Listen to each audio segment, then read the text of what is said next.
सुप्रभात प्यारे बच्चों, कैसे हैं आप सभी। मुझे आशा है आप सभी बहुत अच्छे होंगे, स्वस्थ होंगे और बहुत ज्यादा खुश भी होंगे, है ना।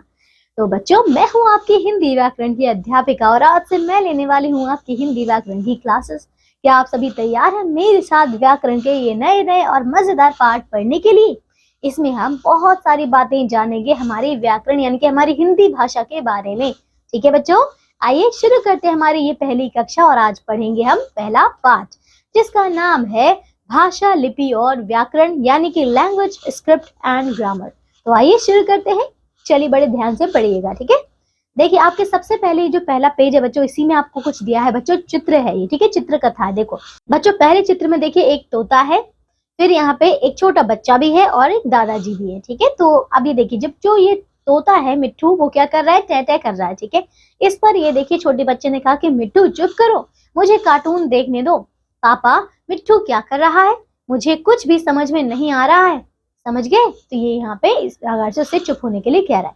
इस पर देखिए उसके पापा ने कहा, राहुल, हम पशु पक्षियों की बोली नहीं समझ सकते हैं, ये हमारी तरह भाषा का प्रयोग नहीं करते हैं, है ना। क्योंकि अब ये टैटे कह रहा है, अब पता नहीं कौन सी भाषा बोल रहा है, अपनी भाषा में कुछ कह रहा होगा, लेकिन हम इसे नहीं समझ सकते, इसीलिए ये भाषा नहीं है। अगले चित्र में देखिए, अब बच्चा कहता है कि यह भाषा क्या है। तो फिर इस बच्ची ने बताया कि भाषा वह माध्यम है जिसके द्वारा हम अपनी बातें बोलकर या लिखकर दूसरों के सामने प्रकट करते हैं। मैंने सही कहा ना पापा? समझ गया बच्चों यहाँ पे? तो इसने बिल्कुल सही बताया, है ना। अब आइए आगे, अगला चित्र क्या है। तो इसके पापा कहते हैं कि बिल्कुल सही अदिति, हम लोग आपस में अभी जो बातचीत कर रहे हैं यह भाषा के माध्यम से ही तो हो रही है, ठीक है। इसके बाद बच्चे ने कहा, पापा चाचा जी का पत्र आया है ना। और फिर पापा कहते हैं कि पत्र में भी हम भाषा का प्रयोग करते हैं, इसके द्वारा हम लिखकर अपनी बात कहते हैं और दूसरों की बात पढ़कर समझते हैं। तो समझ गया बच्चों, ये था हमारी भाषा के बारे में। अब आइए आगे इसकी परिभाषा देखिए। अपने भाव अथवा विचारों को बोलकर या लिखकर व्यक्त करने के लिए जिस साधन की आवश्यकता होती है वह भाषा कहलाता है। तो समझ गया बच्चों, ठीक है। आइए आगे, अब भाषा के रूप बच्चों, काइंड्स ऑफ लैंग्वेज। तो भाषा के 3 रूप होते हैं बच्चों। पहला क्या है, मौखिक भाषा, ठीक है, यानी कि बोलकर कही गई बात या फिर सुनकर समझी गई बात को हम मौखिक भाषा कहते हैं, ठीक है।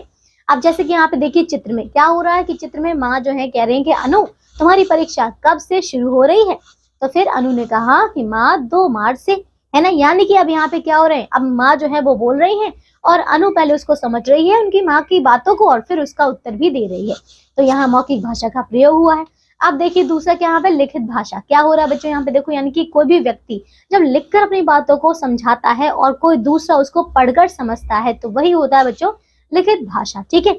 अब जैसे कि इस चित्र में देखिए यहाँ पे क्या हुआ, यहाँ पर बच्चों है कि अनामिका ने पत्र लिखकर नाना जी को सारी बातें बताई और नाना जी ने पत्र को पढ़ा और अनामिका की सारी बातें समझ गए, है ना बच्चों। तो ये है लिखित भाषा। अब देखिए इस प्रकार भाषा अभिव्यक्ति के 4 कौशल होते हैं। तो ये है बच्चों, पहले बोलना, सुनना, लिखना, पढ़ना, ठीक है बच्चों। तो ये होते हैं इसके 4 कौशल। अब देखिए सांकेतिक भाषा क्या होती है बच्चों। संकेतों के द्वारा जब हम अपने भाव, विचार, इन सभी का बच्चों आदान प्रदान करते हैं, समझाते हैं, तो यही होती है सांकेतिक भाषा। जैसे कि चित्र में आप देख पा रहे हैं, यातायात के जो पुलिस इंस्पेक्टर होते हैं, देखो पुलिस वो क्या करते हैं, यातायात को इशारों के द्वारा समझाते हैं कि कभी इधर जाना है, कभी उधर जाना है ना, कभी ऐसे टर्न होना है ना। ये इस प्रकार की बातें, समझ गए। तो सारी बच्चों संकेत के द्वारा ही होती है।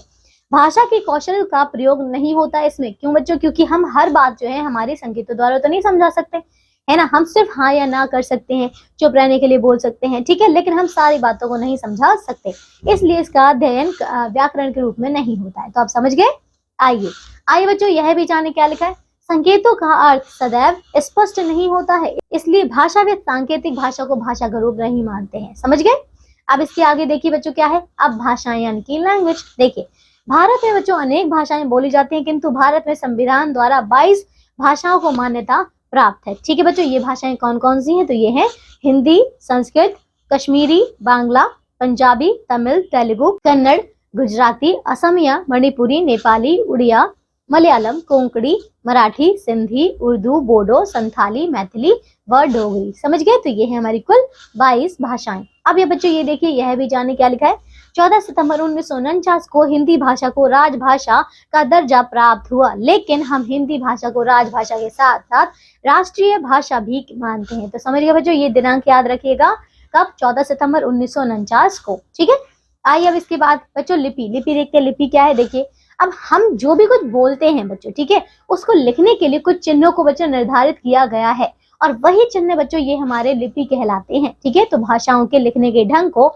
लिपि कहते हैं। ठीक है, चलिए आप आगे आइए। प्रत्येक भाषा की अपनी बच्चों एक लिपि होती है। ठीक है, आइए हम यहाँ पे लिपियों के कुछ प्रकार पढ़ लेते हैं। जैसे बच्चों भाषा आपको दी गई हिंदी, हिंदी की लिपि है बच्चों देवनागरी। ये जो हम किताब में पढ़ रहे हैं ये सभी क्या है? देवनागरी ही है। ठीक है, अब आगे संस्कृत, संस्कृत की लिपि बच्चों देवनागरी, गुजराती की लिपि देवनागरी, मराठी की देवनागरी बच्चों, पंजाबी की गुरुमुखी है, बांग्ला की क्या है बच्चों? बंगला है, अंग्रेजी की रोमन है, फिर जर्मन की रोमन है बच्चों, फ्रेंच की रोमन है, उर्दू की फारसी है, कश्मीरी की डोगरी है, और बच्चों रूसी की क्या है? यहाँ पे सिरिलिक है। समझ गए? तो ये हमारी कुछ इसकी लिपियां हैं। अब आगे देखिए बच्चों व्याकरण। लेकिन इससे पहले देखिए भाषाविद यानी कि बच्चों फाइलोलॉजिस्ट, फिर क्या? सांकेतिक भाषा यानी कि सिंबॉलिक लैंग्वेज। ठीक है, अच्छा अब देखिए व्याकरण यानी कि ग्रामर। तो नीचे दिए गए बच्चों वाक्यों को पढ़ो और भाषा के शुद्ध रूप को समझो। आइए पढ़े बच्चों। जैसे कि अशुद्ध वाक्य लिखा है, यहाँ पे क्या लिखा है? अशुद्ध वाक्य, चिड़िया पेड़ में बैठी है, में बैठी है, गलत बच्चों। इसमें अशुद्धि क्या है? कारक संबंधी।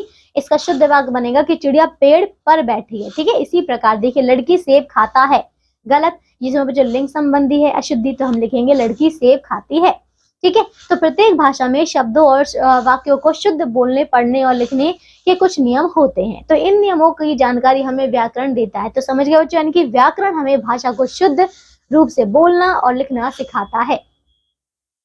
व्याकरण हमें भाषा को शुद्ध रूप से बोलना, पढ़ना और लिखना सिखाता है। तो समझ गए बच्चों, ये था हमारा पहला पार्ट। इसमें हमने भाषा के बारे में जाना।